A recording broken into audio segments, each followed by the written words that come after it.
Have you ever wondered what was going on between the ears of your crush? Ever wondered where things are going with the guy you're dating? Are you dissatisfied with your love life? Are you happily attached but still want to improve things? If so, you have come to the right place. I am proud to share with you that your search is over. You are now listening to What Is He Thinking? What is he thinking? What is he thinking?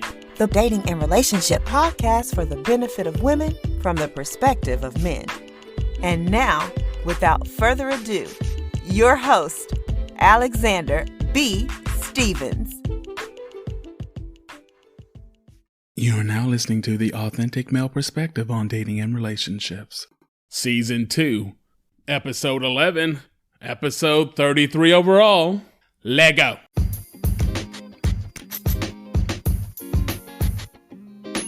What's going on? This is Alexander B. Stevens, the host to the What Is He Thinking podcast. We have a brand new YouTube page, so if you're checking us out on YouTube, thank you.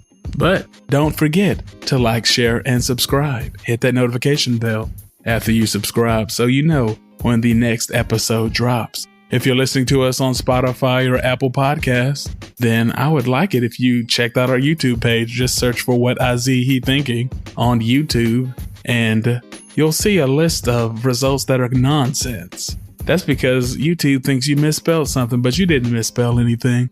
So just click at the top, the proper spelling that you want to search, and then my page will pop right up. And you can listen to this episode there and check out all sorts of other type content that might not be available on your podcast hosting platform. Today is another Ask Alex episode, and I, once again, have recruited the assistance of Jay Taylor to help me tag team these questions so we can make sure you ladies have the most thorough, accurate answer possible for the questions that you have been sending in. So without any further delay, we're going to hop right back in to our Q&A Ask Alex session with Jay Taylor and yours truly.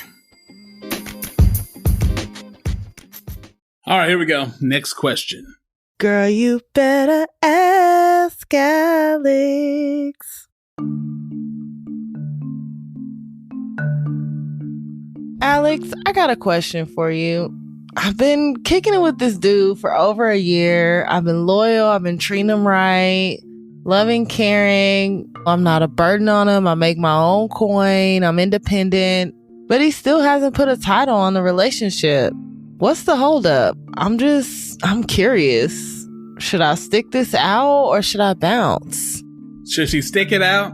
Should she see what happens, or should she get out of there, cut her losses, and date some other men? What do you think about that, Mr. Taylor? So help me out here. She said she'd been in the relationship for how many years? Over a year. So I guess a year she's been talking to him. Oh, over a year. And so I think titles are important, but I also would wonder exactly what they mean by title. Like, are y'all just kicking it and you've never officially become boyfriend and girlfriend? Or are you saying you guys have dated officially and there doesn't seem to be any progression, like trying to move into something more so? If you've been dating somebody a year and you guys aren't officially boyfriend and girlfriend, I don't know if you'll ever be boyfriend and girlfriend. So, I mean, wisen up and look at what's happening around you. I don't have to be slapped in the face twice and I got slapped the first time. So, I mean, it's just, that's kind of obvious to me. If you think also that you're doing everything right and this relationship is not progressing, one, that person is in it for the wrong reasons, whether that just be sex or they just like kicking it with you but never really see anything more from you. Or two, you are lying to yourself and you are not doing all these right things that you're claiming like this great partner or whatever. And maybe you are, but not for that person. So that it has to kind of fall in those areas to me. What are you thinking? Lying to yourself, or the other person is in it for themselves and doesn't really care about you. Yep. That sounds good. What do I have to say on this? I don't really have an opinion. Alexander doesn't have an opinion. That was funny, wasn't it? I don't have an opinion. I'm going to have a podcast and no opinion. That's ridiculous. So how can you date somebody for a year and there not be a title? Like, what could the holdup be? Well, it could be a physical thing. That could be the holdup. In general, men evaluate women initially on a yes, I'd smash, or no, I wouldn't type of 1-0 type of valuation. Yeses get hollered at, nos don't. But then once we get beyond that, there's an evaluation on how attractive she is. Yes, I do something with her in secret, and I don't want nobody to know about it. So these are the women that at 4s are not all that attractive. Just attractive enough to get the blood rerouted, if you know what I mean. There's the next category, and I've kind of spoke on this before in the 4 levels of attraction. So if y'all want to go back to that podcast, you can check that out in more detail. But, the next category is, yes, she's cute. I'd take her out in public, and we definitely can do some things in the back room. But she's not attractive enough for me to like shut down all my other options and completely focus on her and make her my woman. Yep. Then, of course, you got the category that most women want to be in. He's so attracted to you that he doesn't think he can do any better. And he'll shut down. He'll put his blinders on, completely focus on you, claim you, give you the relationship you want.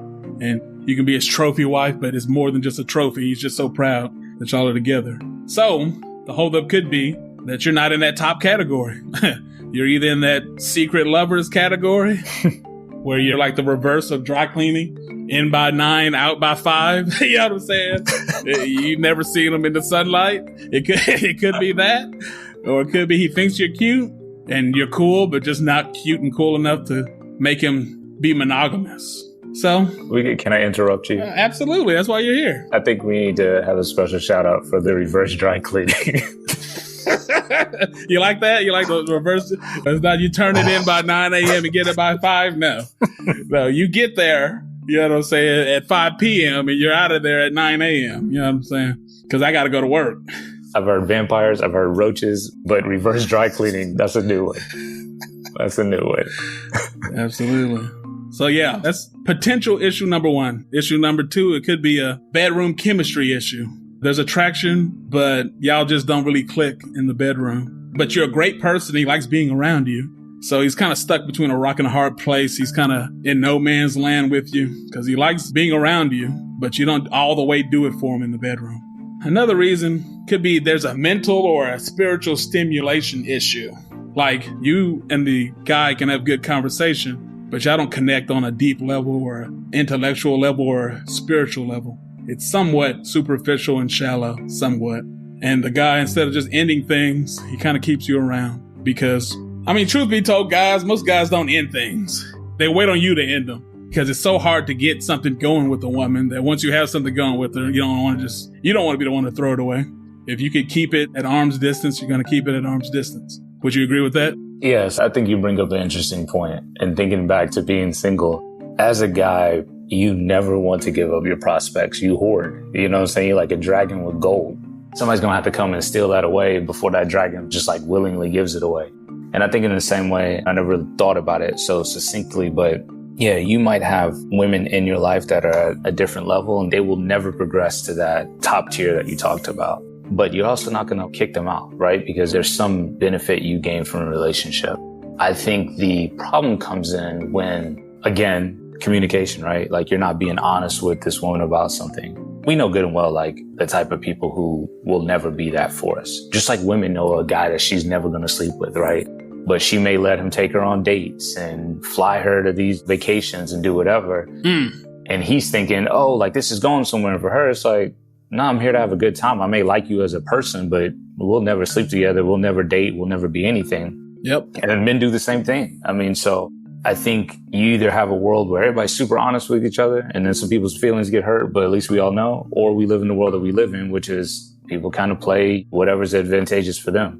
But men definitely, yeah, you're not trash enough for us to kick out. And it might not even be a sexual relationship, right? It could just be like that casual kicking it. We enjoy your company, but you're thinking it's going to lead to something more. Maybe for us, it's not. But yeah, that's a good point.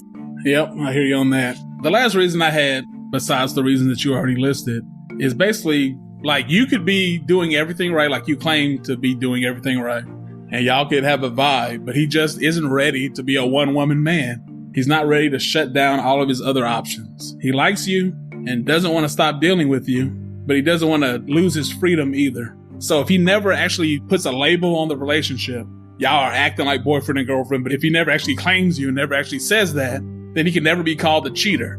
You know what I mean? When he's dealing with some other woman, or you catch him or doing something you don't want him doing. Like, so it's not about you as the woman. It's about him and where he is internally and where he is in his own life. Not all men approach and date women with the explicit desire for a long-term, lifelong, exclusive relationship. Some people make the mistake of thinking that everybody in the dating arena is looking for the same thing, and that's just not the case. So, in conclusion, Jay Taylor already said this with his first words, but I'll say it again. Should you stick around or should you bounce? You've been dating this guy for a year. You got no label. You need to get out of there. Time is not on your side as a woman, and I'll talk about that more in later episodes. But yeah, you definitely need to bounce. Don't you agree? Yep, 100%. Skedaddle. All right, well, I guess it's time to move on to our next question. Girl, you better ask Alex. Why do some men put the cool girl in their friend zone, but a woman they hardly know, they'll make her their girlfriend? So, why do some guys put the cool girl in the friend zone, but other girls, a new girl that's on the scene, she gets promoted to girlfriend quickly? Why does that happen? Yeah, I mean, I'll jump in on this one first. I think this is one of the rare situations where men and women are not that different in terms of kind of how we handle that. The same reason a woman would put a guy in the friend zone who's the cool guy, the always around, always available one. And then this new mysterious person comes in and they get all the clout. It's the same thing. There's intrigue and mystery. And so somebody who's new, who is more of a chase, like, that's fun. The homie you kick it with all the time is a homie you kick it with. Like, there may not be anything that's exciting or catching your eye about them because, like, y'all sit and y'all play PlayStation together. She's cool. Y'all talk on the phone about all kinds of issues. She's cool. But it's a different vibe that you're getting just starting off the whole relationship with this brand new person. And I think that goes back to, if you are the cool chick, like, if you're interested in one of your homies, I mean, it's 2022. You might take a L, but, like, speak up. And there's some guys who can't handle that or don't want the woman to kind of take the lead on stuff. But again, you either sit there in the background or you at least make it known in your background then. So, I mean, at least you know. But yeah, I definitely think it's because that new woman comes in and it's just like a whole different mentality and mindset when it comes to the relationship that you're kicking off with her versus this friend that's just been around. Yeah, you made some good points there. I hear you on that. And it's better knowing than not knowing. So if you're attracted to a guy, you're confused why you've been friend zoned, speak up. In my opinion, you know, it's better to be associates or not friends anymore than to be in a fake friendship when you really want to be in a relationship. You know what I mean? 100%. So why does the cool girl get put into the friend zone? Well, I got a list because, you know, I like lists. I was born in a grocery store, so I like lists. And number one, the cool girl can get put in the friend zone because she ain't cute. You know what I'm saying? She's the cool girl, not Facts. the cute girl. So, you know, this answer's not all that deep, but it's real. You know what I mean? She's the friend zone because she looks like my other friends, which are men. So that leads into reason number two. The cool girl gets put in the friend zone because not only does she might look like my male friends, but she might act like them too. She's too masculine. I know the terms masculine and feminine can open up a controversial can of worms, but let's not get sidetracked by that. The bottom line is most men don't romantically like women that act masculine or act like men because it reminds them of one of their male buddies. And that is not exactly what we need to get the blood pumping. So this is part of the reason why an overly career-focused, work 60 hours a week woman tend not to have the best love lives. But hey, I digress. The cool girl usually gets that label because she kind of acts like one of his fun, laid-back male buddies. She doesn't really act like other women. So that's good in one aspect and bad in another. So reason number two, she gets friend zoned because she's too masculine. Reason number three, she could get friend zoned because he knows too much about her. A lot of relationships and bedroom interactions, they kind of start off after a few encounters. They start off with one or both parties kind of projecting their image of an ideal partner onto the other person. before they actually know a whole lot about that other person. So they're overlooking flaws, red flags, and things the other person does that contradicts their ideal during these beginning stages. So, good point. If those first few impressions or interactions are A1, like when the honeymoon phase is over and people start learning more about each other and paying attention to the real, that's usually when relationships start to fall apart. That's why a lot of dating doesn't make it to relationships, and a lot of relationships don't make it to 1 year. Because once you get past the ideal, you get past the projection, you start seeing the real. Anyway, the cool girl has made herself too familiar with the guy. He knows too much about her. He knows her flaws or weaknesses. That new girl, he doesn't know all of her flaws or weaknesses, and he's in that projecting honeymoon phase where he can overlook them easier. So, since only a very small percentage of people somebody meets would actually make a good long-term partner for them, the odds are that a man learning a lot about a woman before pursuing that woman romantically just gives him more reasons why he could think it wouldn't work. Because the curtain is gone. He's looking behind the curtain. He sees more flaws, more personality quirks and things of that nature. He's not blinded by beauty or the newness. So if he's known you for a few years and he knows that the last 5 guys you dated, you broke up with them for stupid reasons, or you like to get in stupid fights, or you have certain quirks that he can tolerate because y'all are only friends, but if you were his woman, he just wouldn't tolerate it at all. And he knows all these little things about you. He's just going to get to a point where I'm not even going to try because I know this isn't going to work. So that's my reason number 3. What do you think about that? It's a little convoluted, but I kind of think it's good. Yeah, no, I didn't really think about that at the outset, but it makes a lot of sense. I mean, I was alluding to this whole mystery of this new person, but I think you really attacked it head on in terms of what you know about the person. That's kind of what the question was about for the cool girl. It's like, you know too much. I mean, you think about the course of a relationship where you meet someone new, and like you said, those are things that you start to find out about them over the course of time, right? You're still caught up in all of the things that you're attracted to, that honeymoon phase, and like you said, this ideal. And as you get to know the person better, those flaws may come up, but you're still dealing with it because it's like, well, there's all this other positive stuff. And so then you find out something else, but it's like this whole balancing act. Whereas your homegirl, you know all this stuff about her. She's cool enough to be a friend with, but you knew all the baggage, you know all the negative stuff. So like, would I jump into that now, knowing that I got to deal with all this stuff versus if it was kind of coming piece by piece? That makes a lot of sense. Yep, sometimes ignorance is bliss. And the last reason that I thought of why the cool girl gets friend zoned, why another girl can get promoted real quick, is since he knows you, he knows you're not really ready to settle down.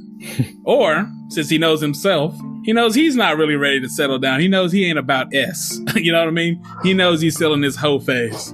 So he's actually friends with you and likes you as a person. So if he knows he's hoeing, he's not going to subject you to that and act like he wants to be a monogamous Mr. Right for you, because he actually respects you and doesn't want to waste your time or hurt you. Be thankful. He doesn't want to put you through that. It's almost like doing you a favor. He friend-zoned you because he knows he's a hoe.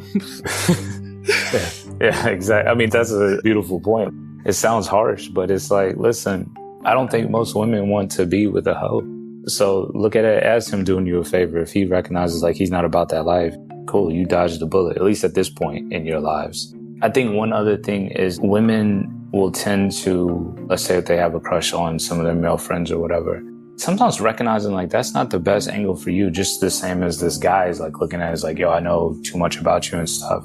You being the cool girl means that you may have a lot of common traits with a new guy, right? Like you're into sports. That may be rare for a lot of women. So like that could be a positive thing for a new guy you meet. So you use that whole friendship you have with men and knowing how to relate to them to like buoy your actual romantic relationship instead of looking within your friend circle to try to find a dude. Just my thoughts on it. So that's an interesting point. I didn't even look at things that way. All right, well, I think that's another home run for the two of us. We're knocking them out the park tonight. So let's go on ahead and move along to the next question.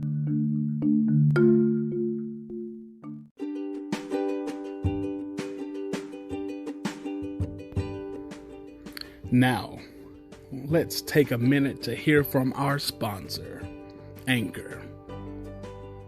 If you haven't heard about Anchor, it's the easiest way to make a podcast. Let me explain. First off, it's free. Secondly, there's creation tools that allow you to record and edit your podcast right from your phone or computer. Third, Anchor will distribute your podcast for you, so it can be heard on Spotify, Apple Podcasts, and many more. Next, hey, you can even make money from your podcast with minimal listenership. I mean, it's everything you need to make a podcast in one place. So this is what I want you to do. Download the free Anchor app or go to anchor.fm to get started.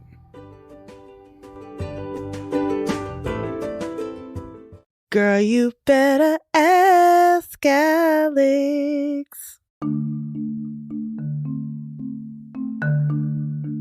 Everybody talks about and warns you about red flags in a relationship, but what are some green flags in a relationship? So, everybody likes to look at relationships and dating from the negative aspect, but what are some things when you're in those early stages of dealing with the opposite sex or whatnot that you would say, this is a green flag, like this is somebody I need to take more seriously than I thought initially? Yeah, I think respect is a big thing early on, and it can be exhibited in multiple ways, right? It can be interactions you see her having with her own family, right? I think a big part of a green flag for me is, how does a woman treat her parents, her siblings, right? What are her familial relationships like? How does she interact with her friends, right? If she's always going into drama and having catty arguments and things like that, I mean, these are people you chose to be friends with. What's the chances of us working out? Like, I'm brand new to this. Like, that would give me kind of reason to pause. But green flags, you have solid relationships, you have solid friendships, you have solid family connections. And then going, further on the respect thing, things like punctuality or following through on things. If we say, hey, we're going to go on this date, we're going to meet at this time, you're ready, or you show up, you're there. Those are green flags to me. I think showing that you have enough respect for a person, because early on, the attraction and the physical and the sexual intrigue and all of that are all well and good. But I think you can find that with a lot of people. But would you actually consider dating them, and what makes them stand out from the other person?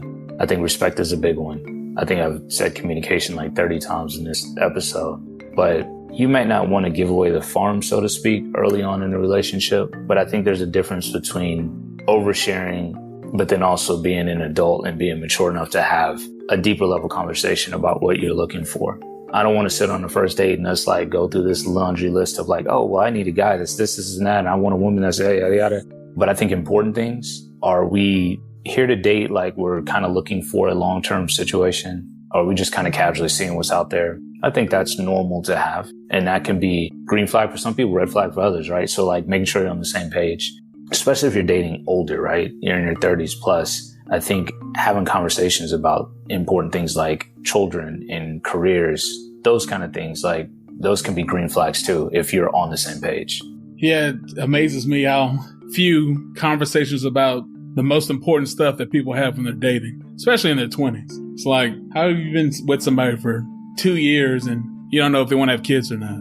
Or, I'm not going to say any names, but how can you marry somebody, and how can you have a long distance relationship and marry somebody and have issues of, I'm not even going to say it. I'm not going to go down that road. It's getting a little bit too personal, but certain things should be spoken about during the dating phase. Kids, where do you want to go in life? What do you want to do? Where do you want to live? The type of life you want to live? And if you're not talking about that, what are you talking about? Y'all might as well be FWBs. True. That could be a green flag for some people. Yeah, for some people. Let's see. What are some green flags in my book? Well, a green flag to me is when I come across a woman who can admit when she is wrong and she is accountable for her own actions and mistakes. Accountable, that was the first episode of this season, by the way. Check that out if you haven't. Because a woman who you don't have to twist her back and hold a gun to her for her to admit to her mistakes, and somebody who's accountable for her own actions. Unfortunately, in 2022, this makes her a rare woman. She's not too proud to admit and work on her faults. She's not looking to point the finger or blame others or just act like nothing happens when y'all have a fight or something goes wrong. She's above that. She's more mature than that. And to me, that's a green flag. Yeah, if I could jump in on that. I think that's a big one. And I'm kicking myself for not saying that one first, but kudos to you. I think the important thing there is because it's very popular nowadays to talk about men gaslighting women. And I think kind of the female equivalent of that is women can do no wrong, right? You call them on something that they messed up on, and it becomes this whole like, then they want to play the fragility card and like, oh, like I'm hurt by this. And like, you're trying to say like, I did these kind of things, but really you did this to me. And it's like this role reversal and this flip back. So yes, definitely somebody who can own up to like, hey, I messed up. That's huge because that is not common. For sure. Another green flag, at least to me, is a woman that opens up her wallet for you unsolicited when it's not your birthday and it's not December the 25th. A woman that actually will pay for every fifth date. A woman that'll buy you a $5 trinket. A woman who will buy the popcorn after you already got the movie tickets. It doesn't even matter how small the money is. If she opens up her purse at all in the first few dates, you're automatically a top 15% woman because the average woman doesn't even bring her purse on a date. You know what I'm saying? She's out there, no ID. Like, she better not get pulled over. She's driving dirty. Like, she's not paying for anything. She's not opening up her wallet. She'd rather open up something else than her wallet.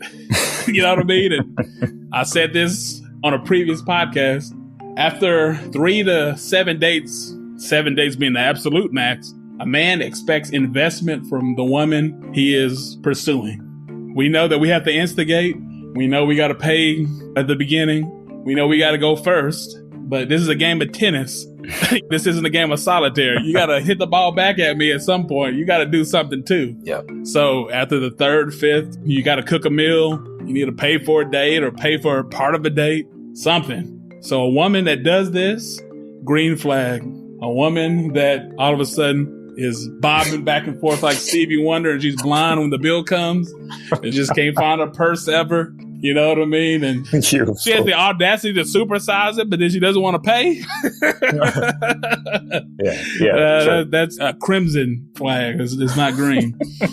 Very, very true. I think the way I was raised, right? Like, as a guy, I'm going to always be prepared to pay. I think that's just the default. So yes, a woman who's like willing to contribute on some financial standpoint fairly early in the relationship, major green flags. Yeah. And along those lines, I'll tell a personal story. I come from a pretty large family and I have a fair number of female cousins and not too many of them are married. But the last one, I guess the second to last one to get married, when I talked to her husband about what happened with my cousin while y'all were dating to make you look at my cousin like this is wifey, he told me, hey, on the second date, she knocked my wallet out the way and paid for it. And I never had a woman do that in my life. Never had a woman pay for a date. And I knew she was a different kind of woman. So she was on my wifey prospect list from that point forward. And a year later, we were married. So I'm not guaranteeing that for you women, but I'm telling you, $15 goes a long way, especially when all your counterparts spending $15 in 10 years. If you spend $15 on the fourth date, it could work wonders. And the last green flag I want to talk about today, because we could talk about green flags for an hour, is a green flag that if a man hits a rough spot in his life, or maybe he suffers a layoff during y'all's relationship, the woman doesn't bail, but she actually becomes more supportive and loving toward the man during his dark season. That is a definite neon green flag. Somebody who's been on this podcast who will remain nameless, that's what his wife did for him. He had a job. He lost that job. And, his girlfriend at the time became even a better girlfriend and really held him down during his layoff. Of course, he got himself on his feet. Now he's doing well. And they've been married for 5 years. But once he got himself back on his feet and, realized and it really sunk in, instead of the woman leaving, she actually held him down while he was down and out. He actually bought the ring for her then. You know what I mean? Because he knew that was the woman he wanted to spend the rest of his life with. So a definite green flag is if you show loyalty and perseverance when times get tough. When everything's great, it's easy to hang around and be around, but character is exposed and shown when the clouds are overhead. Yeah. What do you think about that, Taylor? No, super solid. I think the best people really show themselves, like you said, during times of need when things are difficult. So yes, a woman sticking around, like, we're not encouraging you to be with some deadbeat. If you listen to the podcast, we're talking about these super A+ level guys and stuff, people who you would want to be in a relationship with. But we all have unforeseen situations that impact us. And so knowing that you had the confidence in us to say like, look, I know this is just a hiccup. That's big. Not only a confidence booster, but just again, that loyalty. One other thing that you made me think about when you were talking about, a woman who opens up her wallet, I think taking that a little further, just doing kind things. I don't know if you're familiar with that movie, A Bronx Tale. The little Italian guy ends up dating the black girl, and his dad, or I think the head mobster in the neighborhood, was like, look, if she reaches over and unlocks the door, like, that's the one. And I mean, this is back in the day when like there were no electric car doors and everything. And sure enough, they go on a date. She reaches across, unlocks his door, and he's like, yo, it's her. And I think little things like that, right? It wasn't this grand gesture. It cost her nothing. So sometimes just doing things for your dude. Like a lot of times women act like, hey, I'm this great catch and I'm on this pedestal. And that's fine. But it's like, you're still a human. Show that he's like worth your time too. Like do something nice. Like if a woman does something nice for me, that's huge because it does not happen. That's like a rarity. So that's a green flag to me too. Yeah, absolutely. I was talking to my girlfriend about how infrequently it is that a woman does something nice for you. So that's why anytime a woman does anything nice for you or she has friendly conversation, you're like, oh, she must like me. Because there's no other reason, because women don't do anything nice for men anymore. Yeah. I don't know what's happened in the last 40 years, but if she ain't grandma or your mom or somebody who's going to be your wife, she's not doing anything nice to you or for you. It's kind of ridiculous, but it is what it is. Yeah. Anyway, I don't know. I feel like somebody's eavesdropping here in the studio because as we've been talking about this question, I'm getting this anonymous text message and it says another green flag is if she has no gag reflex. All right, I'm not reading that. This is a PG-13 podcast. We ain't talking about that. I'm trying to help women out here. I don't know who this guy is. I'm going to have to call security. We're going to have to pause this right now, but it's a little bit too vulgar for my audience. That's when you wave the white flag. You throw the towel in Rocky IV. Okay, I hear you. All right, we're rolling along here. All right, looks like we tackled all the questions we were going to tackle. So there's a good session here.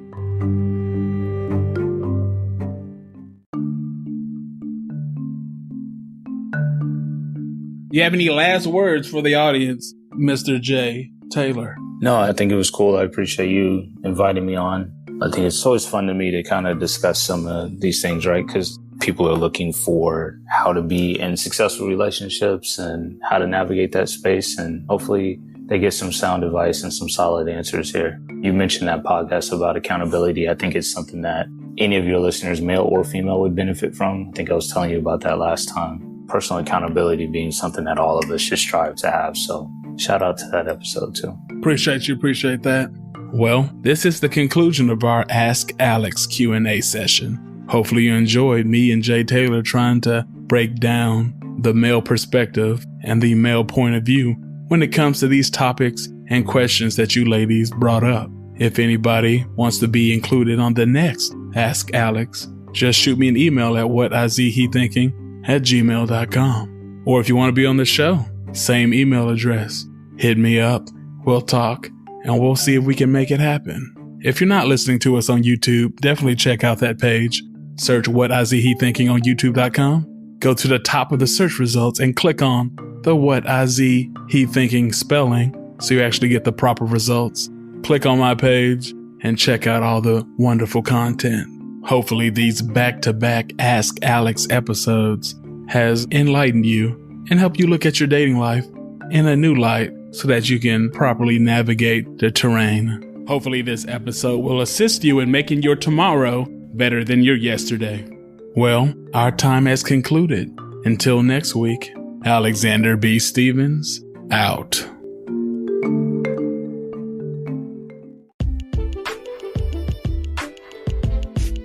Well, that wraps up this episode of the podcast. Alexander B. thanks you for taking time out of your day to listen to what he has to say.